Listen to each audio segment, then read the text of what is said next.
Hello and welcome back to the Air Armoury. I'm JRH and today I'm looking at the Slavia 618 air rifle.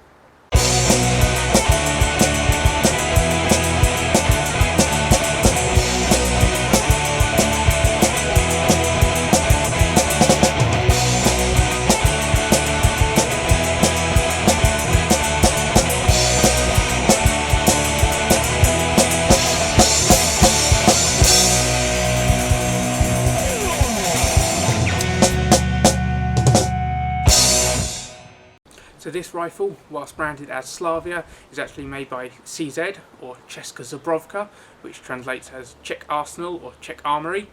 Slavia is just CZ's branding for their air rifles. Now these guns were made in Czechoslovakia at CZ's factory in Ceska Zbrojovka, which is in modern day Czech Republic, close to the border with Slovakia. And they were made between the mid-60s and mid-70s. That's certainly the consensus I've found from the sources I've looked at, but I have read some anecdotal evidence about some earlier examples from the late 50s and early 60s. Now, let's take a closer look at the Slavia 618.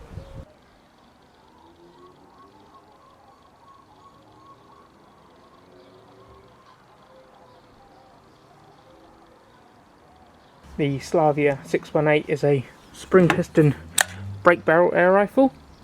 Now it's a small lightweight rifle measuring 36 inches or 91.4 centimeters long and weighing just 3 pounds 7 ounces or 1.56 kilograms, and is what's commonly referred to as a junior rifle, in that it's a plinking rifle aimed at younger shooters. It has a 14 inch or 35.6 centimeter barrel, and this particular example has a rifled barrel, although I believe they were available in both rifled and smoothbore versions. It's in 177, which was the only calibre it was made in.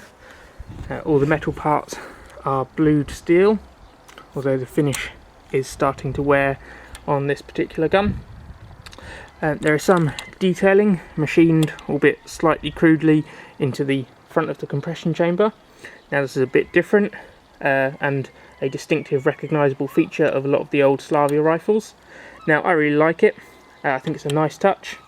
And what I also like about this gun is that there are no plastic parts to be found on it anywhere. Now it features a half-length hardwood sporter style stock, which I think is made of beech.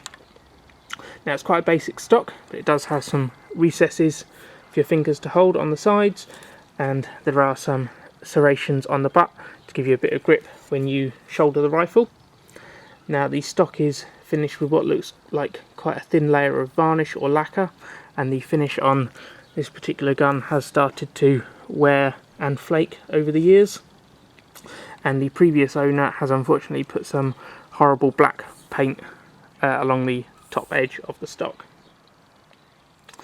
Now I'm now going to remove the stock to get a better look at the trigger and the underneath of the rifle, and to do that I need to remove the screws from either side of the stock and then the front screw from the trigger guard.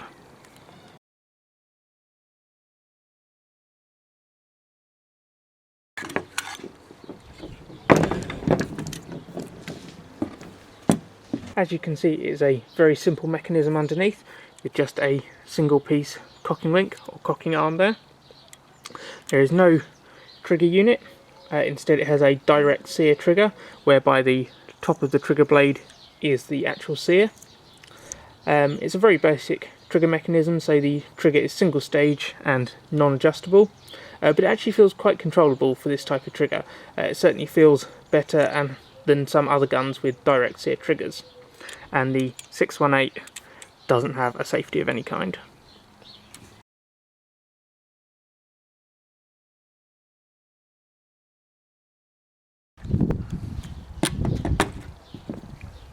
Turning now to look at the sights on the rifle, it has simple iron sights, which are typical for this type of gun and the age of it, and the sight picture is usable but nothing special. Now the rear sight is adjustable for windage and elevation. It has just a small notch cut into it.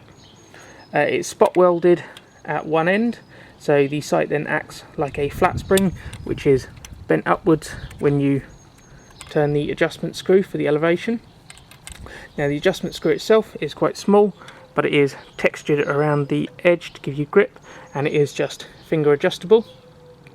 And the sight isn't fixed directly to the barrel, it's actually fixed to a small bit of metal which is held in place with a dovetail, so it is adjustable for windage, and the whole thing can be moved sideways with a punch. And there are no markings on the rear sight at all. The front sight is a simple blade style sight, and that is held in place with a dovetail, so it is also adjustable for windage. And you can see that there is a groove cut into the barrel on either side of the front sight.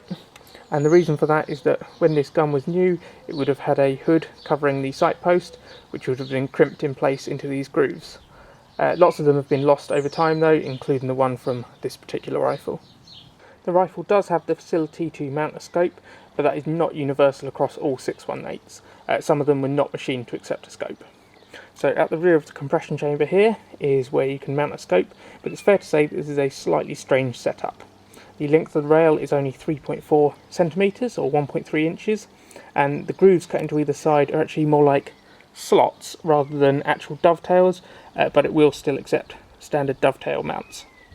Then there are two sections machined flat across the top, but I'm not entirely sure of the purpose of those, as even with quite low mounts like the ones on this scope here, they will still fit even without those machined sections.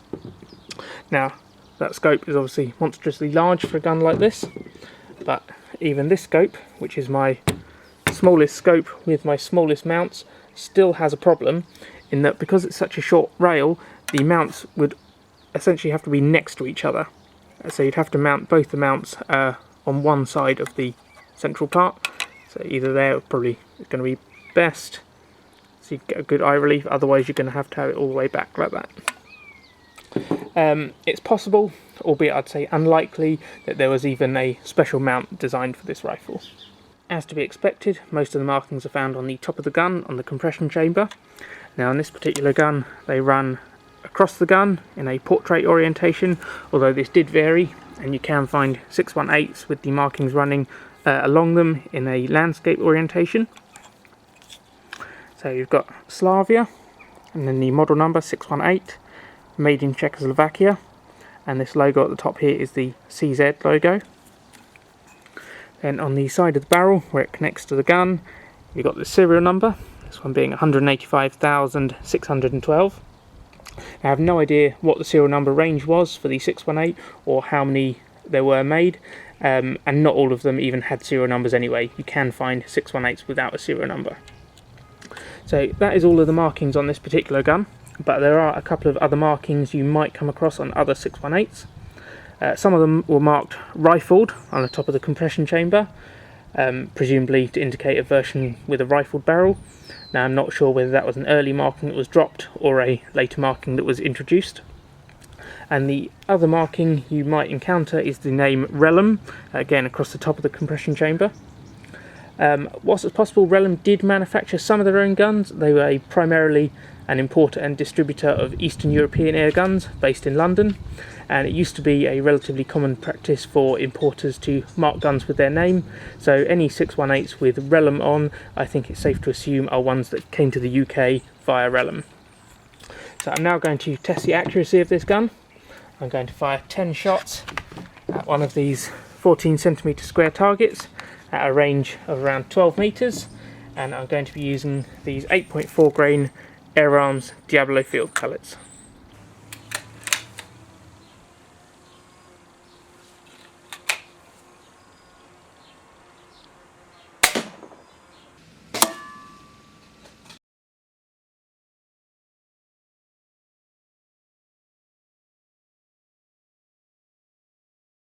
Here I have my target.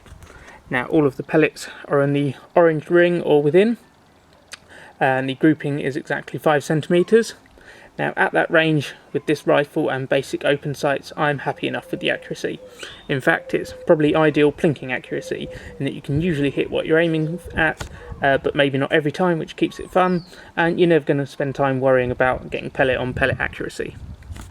I'm now going to test the power by putting 10 shots over my chronograph, and again I'll be using those 8.4 grain Air Arms Diablo field pellets.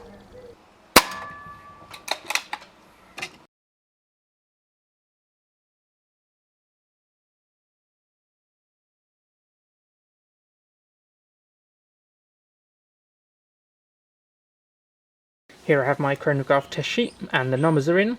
Now over those 10 shots I had an average velocity of 390.24 feet per second with a spread of 17.7 feet per second, the highest velocity being 401.3 feet per second and the lowest being 383.6 feet per second. Now using the average velocity I get a power of 2.84 foot-pounds. So it's not massively powerful, but for a junior plinking rifle it really doesn't need to be any more powerful than that. Now I'm not sure what power it would have been when it was new, but it would never have been a full power rifle. So there you've seen the Slavia 618 air rifle. Now I've had this gun for a couple of weeks now and I've really enjoyed using it. It genuinely is a really fun little gun to shoot. And for me personally, it embodies everything that a good plinking rifle should be. It's a simple design, it looks nice, it's got moderate accuracy and power, open sights, no plastic on it anywhere, a little bit of historical interest, fun to shoot and cheap enough to make it accessible. So on the subject of price, at the time of making this video I couldn't find one for sale, but from the research I've done it appears that the going rate in the UK is around the £40 to £50 mark, though I managed to pick this one up at a bargain price of less than £20. So thanks for watching, I hope you found the video interesting. If so, be sure to like, comment and subscribe to the Air Armoury, and until next time, keep your arms in the air.